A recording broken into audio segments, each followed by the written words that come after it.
Hello everyone and welcome to Brawler Bios. This is a brand new Warmachine podcast coming at you from the great people of Line of Sight. My name's Brian, also known as Malorian, and as I mentioned, this is the pilot, the very first episode for what I'm looking forward to being a great series coming at you every second week that's really, as I said, a Warmachine podcast. But this is going to be really focused specifically on Brawlmachine. For those who don't know what Brawlmachine is a new format developed by Line of Sight, and what it really is taking is our large big game of Warmachine that we love, boiling it down to a smaller, more manageable level, and then making rules so that it actually works at that smaller level.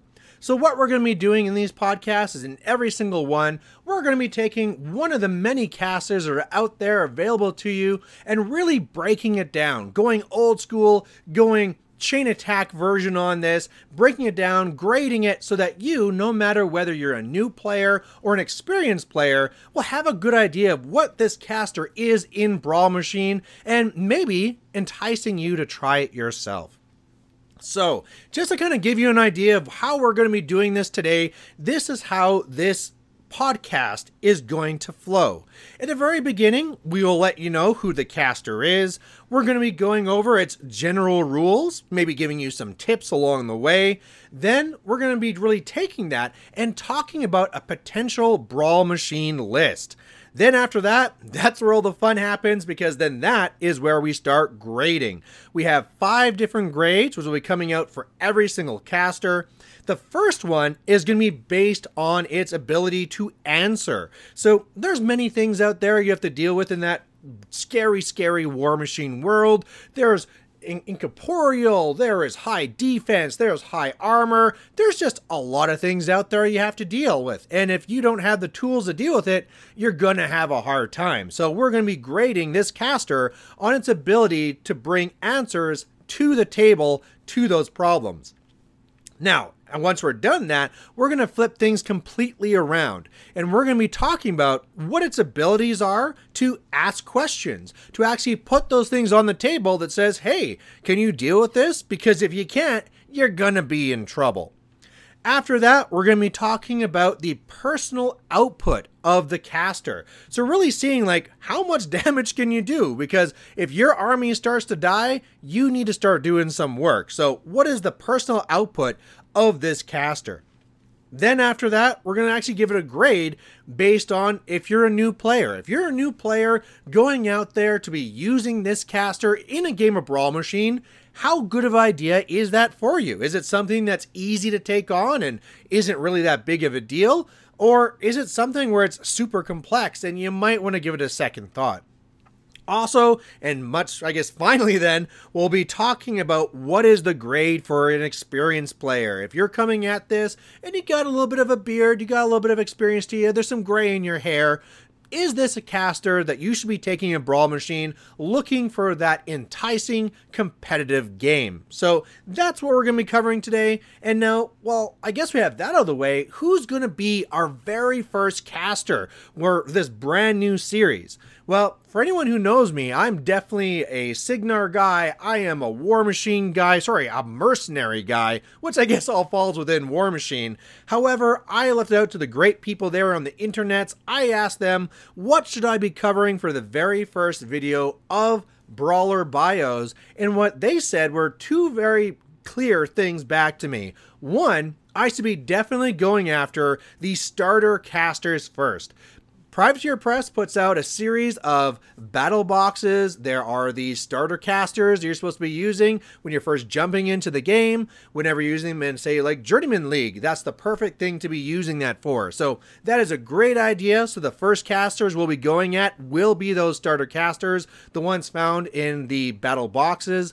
And then the next thing they said that I should be doing is definitely starting with minions. So that's what we're going to be doing today. Although when I looked at it, there isn't actually a battle box of minions that you can buy. This just does not exist. However, Privateer Press, for all these factions that don't actually have a physical box, but hey, you might be interested in them, you want to play them in a Journeyman League, there are actually existing battle box starter casters for them. And it turns out that when you want to look at minions, and I actually didn't know this until I looked into it, it is Helga the Conqueror. So Helga the Conqueror, congratulations, you're the one we're going to be covering in this very first episode. So let's just dive into it. So Helga the Conqueror is a minion pharaoh warlock. So working for the minions faction, but is also classified as a pharaoh, which is actually kind of a drawback, but we'll talk about that in a second. Now it has 6 fury, which is okay in average. It has 15 boxes, okay in average.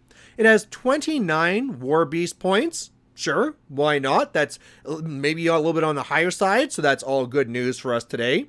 Only speed 5. That's a little bit of a problem. When we get to the spells, we'll see about how we can speed that up, but that is a little bit slower. But, I mean, for a piggy, that's about the normal size you have, the normal speed.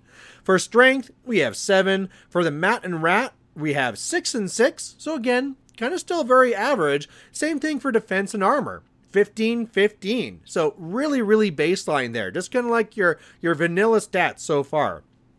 Command 8, but that doesn't really come up that much. It's on a small base. And then it has a couple of base rules right there that are at the top of the card. First of all, it has assault. So if you ever want to charge something, hey, take an extra free shot. Why not?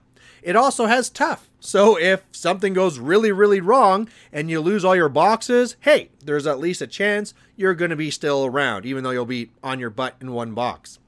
Now, it has 2 weapons, and the first one is going to be a shield cannon.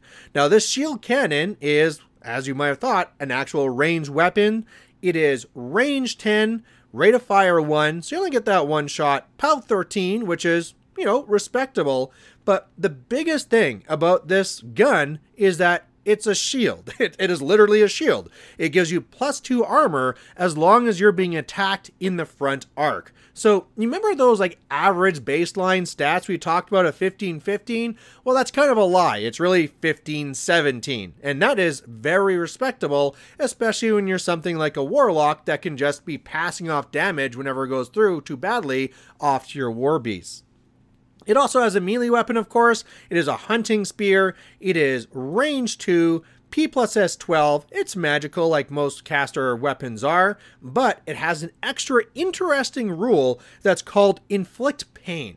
Now, what Inflict Pain does is when it hits a war beast with this weapon, this model can place 1 fury point on or remove 1 fury point from the war beast. And this is a very interesting rule.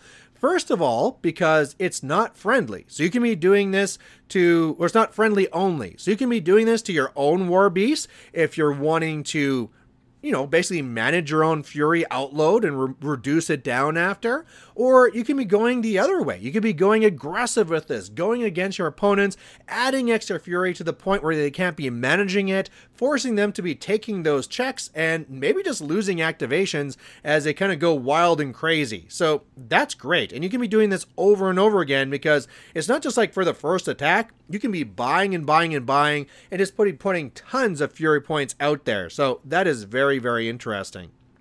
Now, we also talked about how it's a pharaoh warlock and how that's not really a good thing. Well, what a pharaoh warlock is that this model can only have minion pharaoh war beasts in its battle group. So even though you're in minions with alligators and other crazy things, you can only take things that are actually pharaoh water beasts. So a little bit of a restriction there. However, it does have a nice rule it's going to be applying to all of its battle group because it has Field Marshal Gang Fighter. So this applies to, like I said, the entire battle group. Also, Helga has Gang Fighter herself, because of course she does. And what that really gives then is that when making a melee attack targeting an enemy model in melee range of another friendly faction warrior model, this model gains +2 to melee and damage rolls. So attack and damage rolls for melee both getting +2, which really means, again, when we were talking about those kind of mediocre normal stats of just, you know, mat 6 and just a weapon that's just POW 12, well, when you're doing this against something that already has another warrior model engaging it, she is really mat 8, And that hunting spear is really P plus S 14, which is starting to get a lot more respectable. Going down there, it also has set defense. So it has a spear, that makes sense. A model in this model's front arc suffers -2 on charge, slam, power attack, and impact attack rolls against this model. So really, again, those normal stats that we said of 15-15 that are really 15-17, well, when you get charged, it's really 17-17. So this is getting even more interesting. Of course, you don't want to be always inviting charges against your Warlock, but hey, it's nice to know that when you get charged, you're going to be a little bit safer.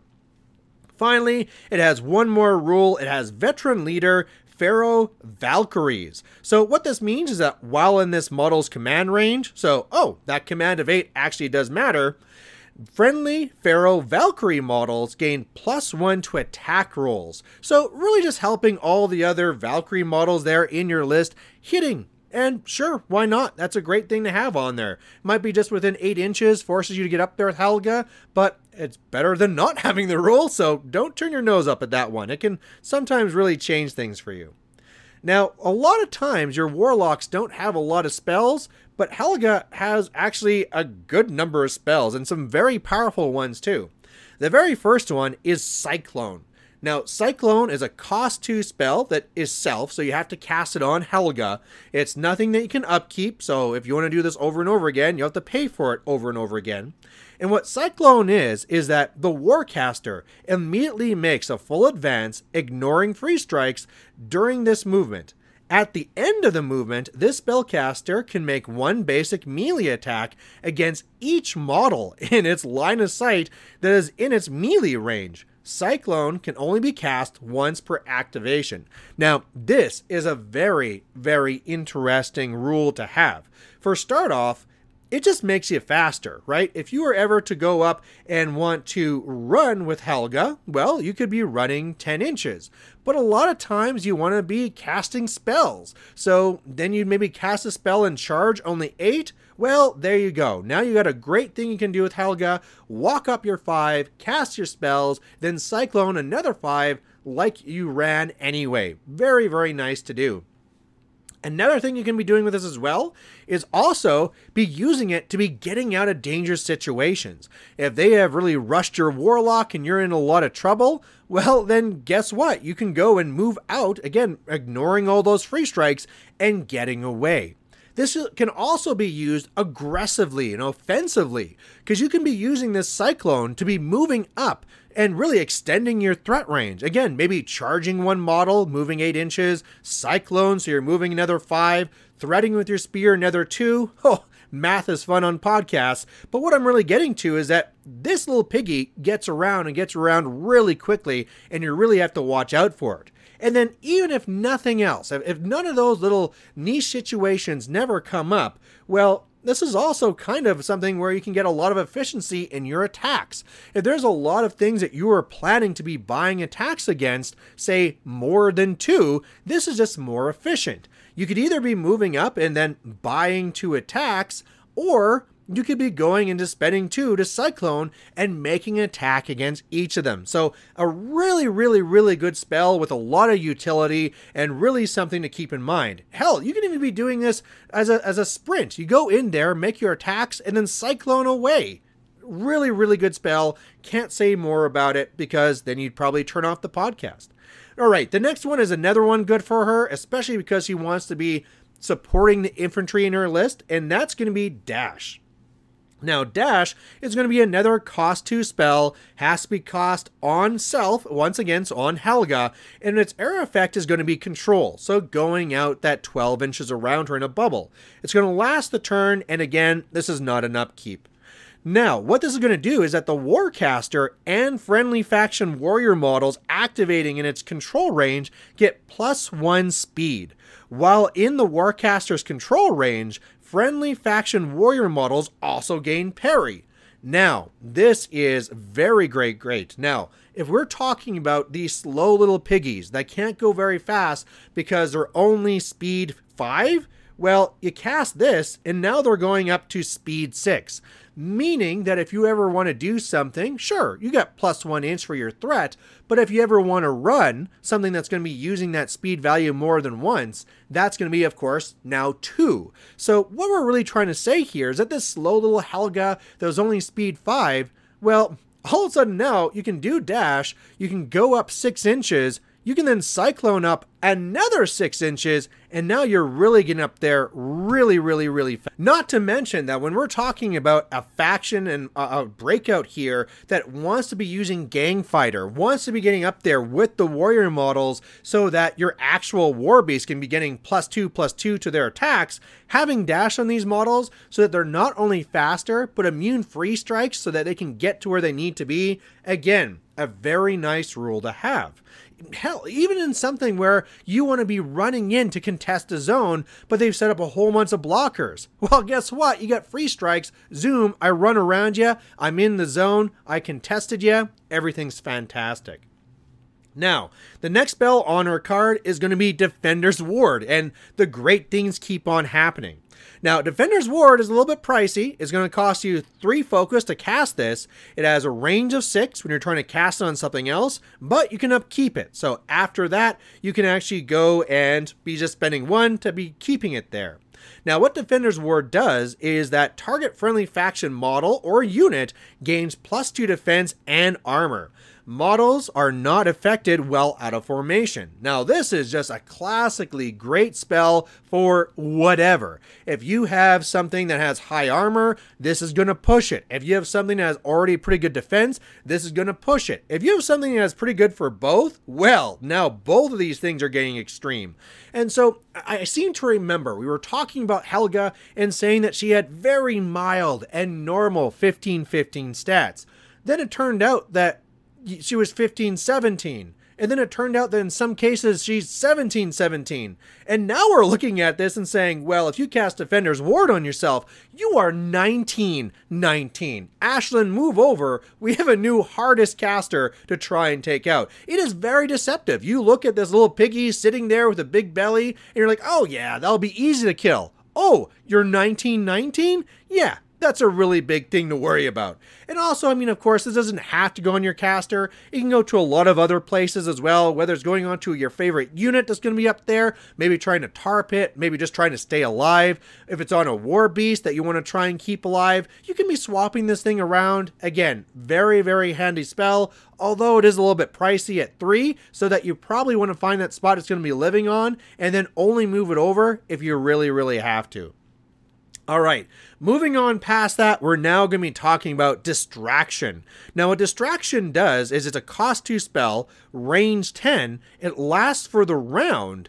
And what this does is make it so that target warrior model or unit cannot make ranged attacks. So that would probably be worth it alone. If just the fact that, hey, I'm going to go up there and say that that scary unit can't shoot me, that's pretty good already. But if on top of that, also that unit is -2 defense and mat, well, that's even adding a little bit more on there. All of a sudden now, this is basically a to-hit fixture, right? Even though you're not adding to your own mat, if you're lowering their defenses, that's pretty good. As well, if they themselves are also being -2 mat, well, that's another time where you're kind of making your own models harder to hit. You can imagine a situation where you have a unit that's getting ready to charge in. So you have Defender's Ward on your own unit, so it's getting +2 defense, +2 armor. You then cast Distraction on the enemy model. Maybe the enemy unit, you didn't even care if I was going to be shooting or not. But now, when your unit charges in,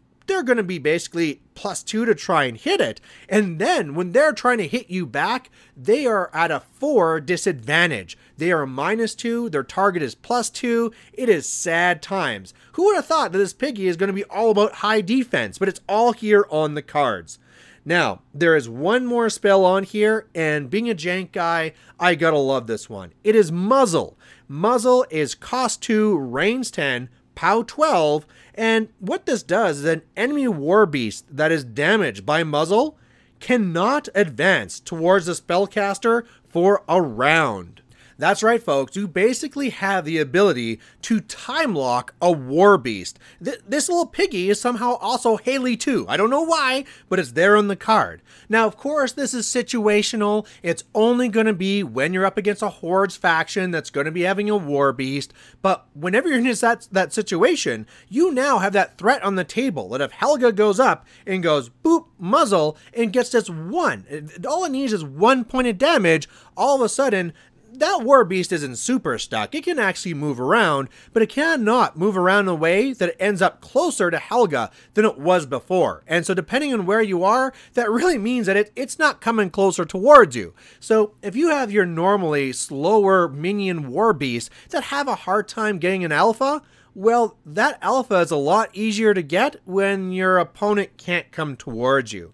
Now, note that you probably will need to boot. So when we say it costs 2, you're probably, you might be able to chance trying to hit, but you're really going to have to boost the damage. So this is really a cost 3. But hey, we're also talking about this might be a situation where you're not just doing this to one beast, you're doing this to 2 war beasts. You could get up there and get really janky and going, boop, you're muzzled, boop, you're muzzled. All right. Oh, sorry. We're playing a smaller game. We're playing Brawlmachine. So all you had was 2 war beasts. Ooh, that sucks to be you. Looks like you're not coming towards me. That can be really great and a really awesome thing to have in a card.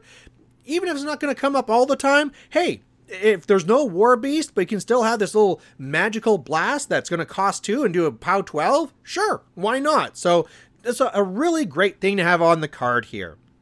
Now, we have one more thing to talk about the caster, and this is going to be its feat. And the feat is called Grand Finale. What Grand Finale does is that when a friendly faction model in Helga's control range hits an enemy model with a basic melee attack, instead of making a normal damage roll, the enemy model can be slammed d6 inches directly away from the attacking model. The POW of the slam damage is equal to the P plus S of the attack, so it really is a regular damage roll. And then the POW of the collateral damage is equal to the strength of the attacking model. Grand Finale lasts for 1 turn. So that's important. It's not the round. It's not like if you ever get free strikes, you're going to be slamming things away. But oh boy, what a fun little feat. For those who don't really know what this means, this can do a couple things. One, it can mean that if you have trouble hitting a war beast because or anything really, any sort of enemy target, you just hit it with this feat, you slam it, it's going to be automatically knocked down, and now everything else is going to be going after something that's defense 5, and that's really easy to do.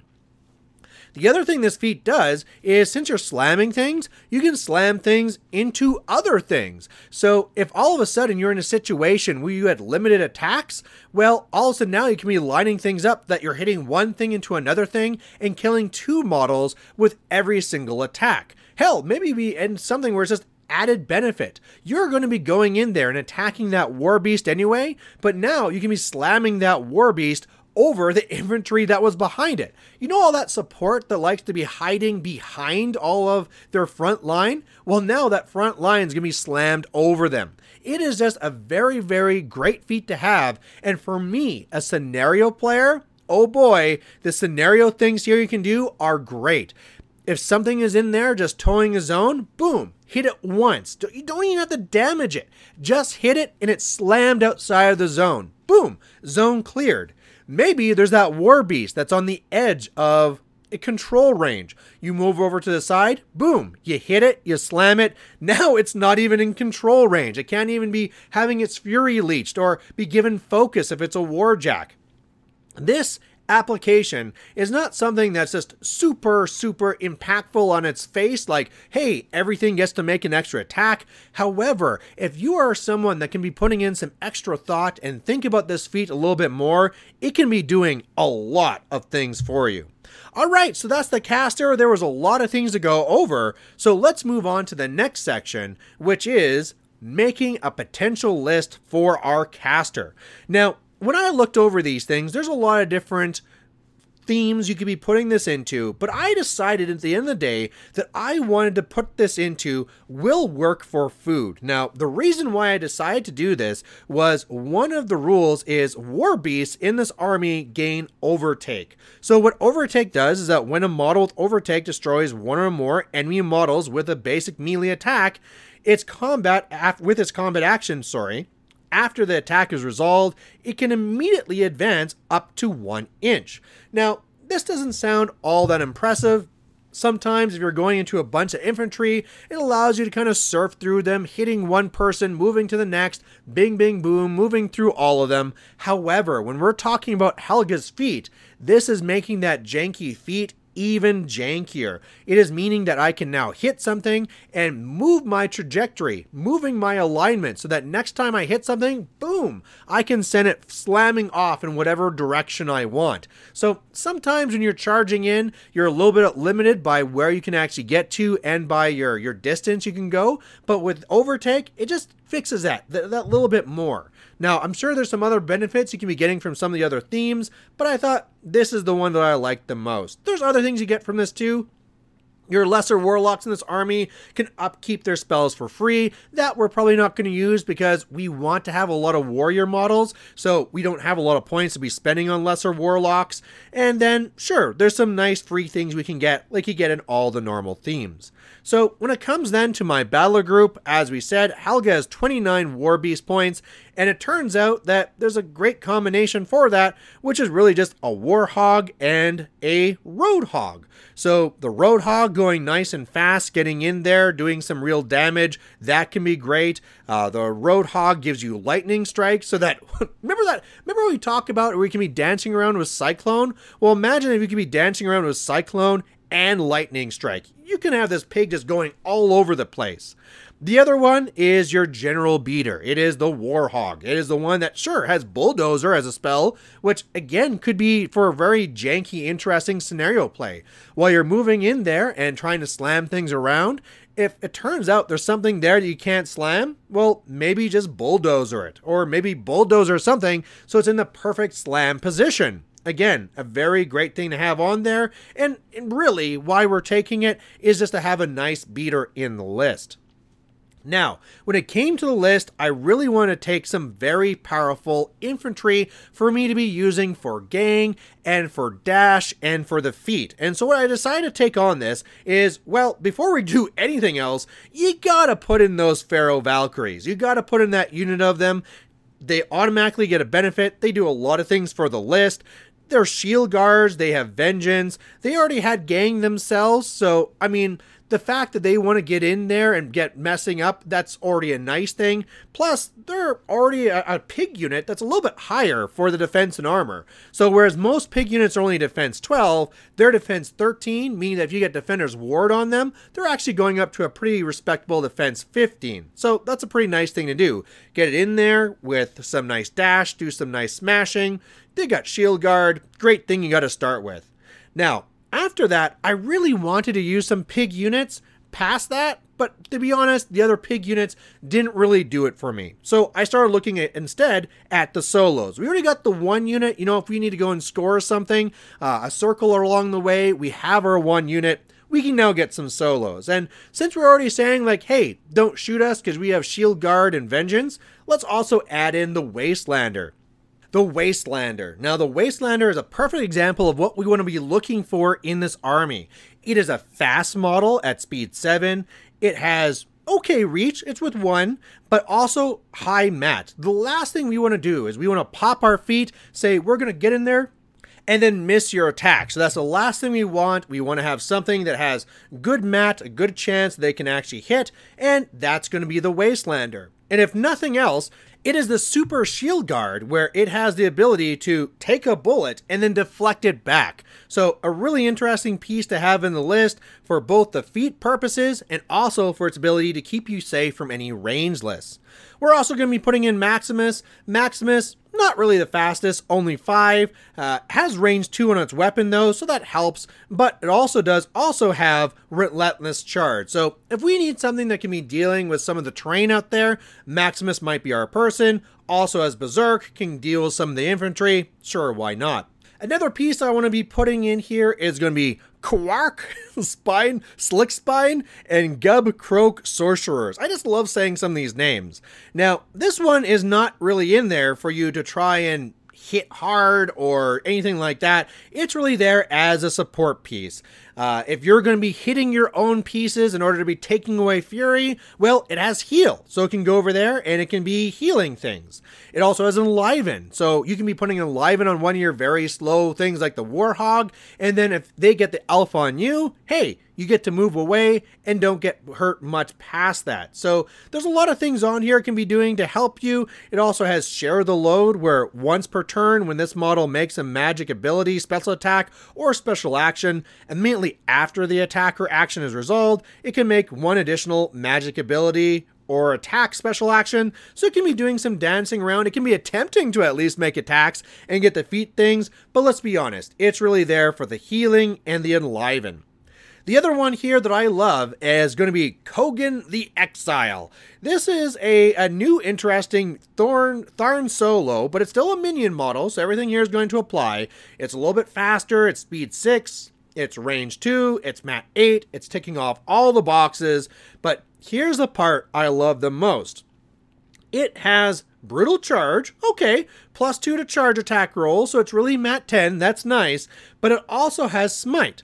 A model directly hit by this attack can be slammed d6 inches directly away. Hey, that sounds like something. Wouldn't it be really nice to be hitting something with this on the feet so you slam it 2d6 away? That just to me sounds amazing. The idea where you're like, hey, you, War Beast that you thought were going to be in this battle, boom, you're now 12 inches away. That would be hilarious. I love it. And if nothing else, it still ticked off all those other boxes about being fast, having a long threat, and being able to actually hit.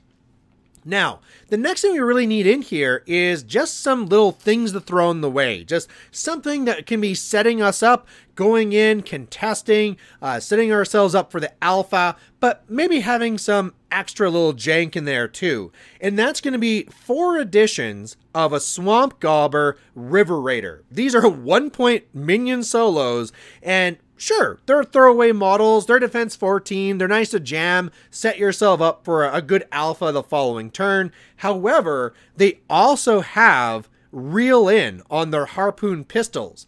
Now, you might think that, oh, I'm shooting you with a harpoon and I'm pulling you closer. No, this thing is actually different. When this attack hits an enemy model, immediately after the attack is resolved, place this model in base to base with the enemy model. So what that really means then is that it can hit something and then be moving over to somewhere else it needs to be. Now, what this does then is really set you up for some of those kind of gang fighter attacks that you really want to do. But if nothing else, it's a very interesting piece that can really jump around to very annoying situations. And to me, a very wonderful thing to have in there in Brawlmachine, where you just need cheap things you can throw away. You know, you don't have very many models. And if you're up against somebody that's running just pretty much a battle group, if you have 4 throwaway models that you can just throw in front of them, that is a very powerful thing to do. So that's my list. That's where I would be starting with. By the way, when I'm talking about these potential lists, I'm not going to get into things like specialists. I'm going to be keeping things very easy, but I'd imagine that if I wanted specialists in here, there'd be some other specialist solos so that when I come in, I can swap out 2, 3 as I need to. All right, let's move into everybody's favorite part of these things. This is where we're going to be giving out some grades. Everybody loves this because I'm probably going to say something wrong. You're going to disagree with it, but that's okay. We're all here having fun. I'm just trying to give you a good idea of what I think this caster can do in Brawlmachine. Now, the first grade we're going to be talking about here is on answers. The ability to go out there and answer the questions that your opponent is putting forward to you. Now, when we looked at this, the very big one we could see here is maybe something with lowering down some defense with distraction. If they're saying, hey, I'm going to be having some very high defense, well, between gang and distraction, that's going to be a little bit of an answer to that. As well, because you have gang, that means you're going to be having something else that's adding a little bit more punch. So if they have a little bit more armor, it lets your beast hit a little bit harder. That being said, there really isn't a lot there. This is actually one spot where I'd say Helga kind of falls a little bit short. There's not really a lot of answers there to the questions being asked. You could be arguing that some things like muzzle could be an answer, right? If their question is that I have this really powerful war beast, well, that war beast can stay over there. I'm going to muzzle it. It's stuck over there now. Sure, I can see that as a bit of an answer, but it's a situational one. It's something we can't be giving full grades to. So if we're saying that, and we're going to be saying that an average thing would be around, like a C, and like a B would be above average, A would be awesome, D is not looking so good, and I'm not going to give anybody Fs. That's not what we're doing here. If we're looking at Helga and her ability to answer, I would probably put her down as maybe even a little bit less than average. I think this is going to be a C-. I don't think it's all the way down in a D. It's not something that's completely lacking, but it is not really up to snuff. It is not really having a lot of things there. And you know what? If you're a person who doesn't like answering your opponent, you're the one who wants to be giving the questions, well, let's move on to that next. So a C- for actually having answers, but what is it for questions? When it comes to questions, oh boy, there can be some very interesting things going on here. Let's start off by talking about that defense swing. Just the idea that you could be having Defender's Ward on a unit and then distraction on the enemy unit, that in itself is a very big question, saying like, can you deal with a defense 4 swing? And that's something that a lot of people can't deal with. There, of course, with that Defender's Ward is the little bit of a question of a higher armor. Not really a big one. It's a little piece that's in there as well. But as far as muzzle came in, when we were talking about that being an answer, I really think it's more so a question. It's something that you're threatening to the opponent and saying, look, I can muzzle your war beast. You will always have to think about this. I might never use it the entire game, but you're going to have to play around thinking that your war beast might be muzzled. And that's a really big thing for them to be worried about. And if they're not worried about that, boy, that feat is a big thing that they have to wonder how they're going to be answering.